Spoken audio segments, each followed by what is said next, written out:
সবাই জিন্দা, মুর্দা নাই তো কেউ। আমার সামনে যারা বসে আছেন আপনারা পুরুষ তো, মায়া লোক লেডিস তো কেউ নাই। তাহলে জিন্দা যে আছেন আর মানুষ যে পুরুষ আপনার, এটা আমার একটু জানাই, কথা বোঝাতে পারিনি। শিক্ষা জাতির মেরুদণ্ড, এটা শুনেন নাই কোনদিন? শুনছেন?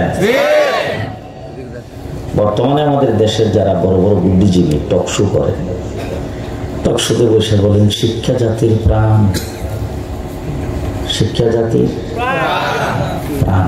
এখন আমি আপনাদের রাগ করবেন না তো কেউ? উচ্চ শিক্ষায় শিক্ষিত হইয়া দেশের বিচারপতি হয়েছে,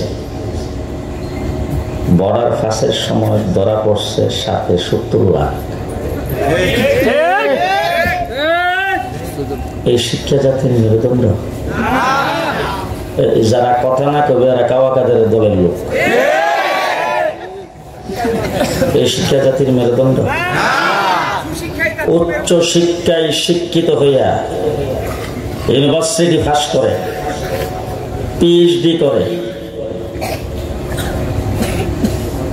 বিসিএস ক্যাডার, এরপরে দেশের সম্পদকে নিজের সম্পদ মনে করে লক্ষ লক্ষ কোটি কোটি টাকা চুরি করেছেন। এই শিক্ষা জাতির মেরুদণ্ড। হাড্ডিমা টিম টিম, তারা মাঠে পারে ডিম, তাদের খাড়া দুটো শিম, তারা হাড্ডিমা টিম টিম। আচ্ছা, আপনাদের এলাকায় যেটা ডিম পারে এটা বাচ্চা হয়?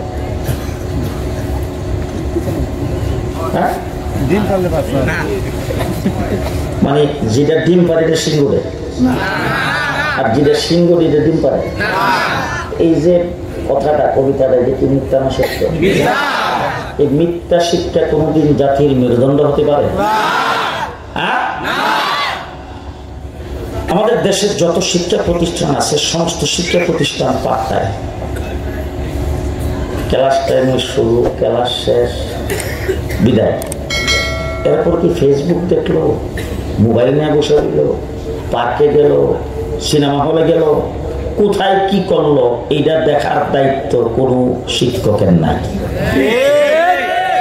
যে আপনাদের এখানে কিন্ডারগার্টেন আছে, কেজি, নতুন কুড়ি বিদ্যালয়, ইংলিশ মিডিয়াম, রাত্রে আসার পরও ক্লাস হয়, মাগরিবের পর তো হই, ফজরের আগে।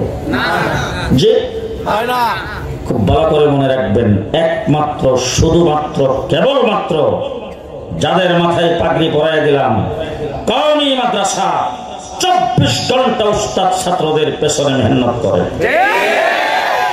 রাত্রে ছুটি নেই, শেষ রাত্র ক্লাস, ঘুমাইলে উস্তাদ সাথে আছে। যে প্রস্রাব পায়খানা করতে গেল উস্তাদকে বলে যেতে বলে। এক মাদ্রাসায় গেলাম, যে সকাল 9টা সাড়ে 9টার দিকে গাড়ি থেকে নেমা দেখি সুন্দর পুষ্করী, সুন্দর গাটলা, গাটলার উপরে একজন শিক্ষক ব্যাগ নিয়ে খাড়া, ছাত্ররা গোসল করতে নামছে। আমি শিক্ষকরা রেখে আনলাম, জিজ্ঞাসা করলাম কি ব্যাপার বাবা আপনি? হুজুর আমি হেফজখানার শিক্ষক। গোসল করতেছে কারা? খা বলে হেফজখানার ছাত্র। তো তারা গোসল করতেছে, আপনি এখানে বেদ নিয়ে কি করেন? বলে হুজুর 15 মিনিট টাইম তো না, না থাকি, ছাত্ররা এখানে একজন আরেকজনকে পানি ছিটা দিবে, একটা ধাক্কা দিবে, এই জন্য আমি এখানে খাড়াতে গোসল করে নিতেছি। একটা প্রতিষ্ঠান বাইর করেন গোটা পৃথিবীতে, বাংলাদেশ না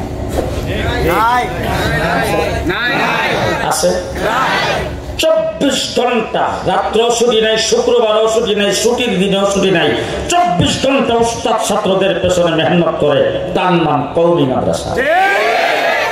ঠিক কিনা বলেন?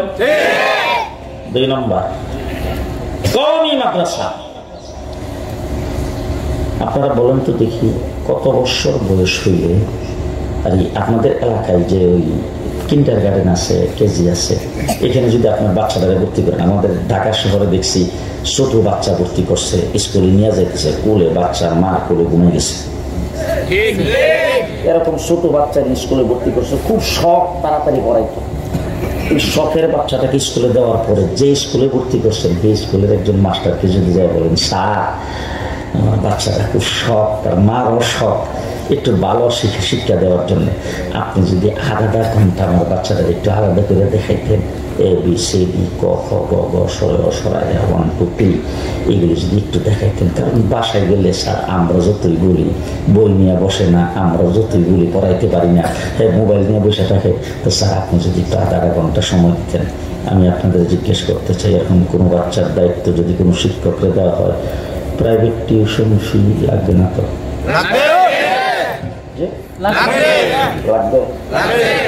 একমাত্র আমার কওমি মাদ্রাসা সন্ধ্যার পরেও ক্লাস করে, এশার পরেও ক্লাস করে, রাত্রে ছাত্রের সাথে থাকে, ফজরের আগেও ক্লাস করে, 24 ঘন্টা উস্তাদ ছাত্রদের পেছনে খাটতি দেয়, 1 টাকা প্রাইভেট টিউশন ফি নাই। আছে 3 নম্বর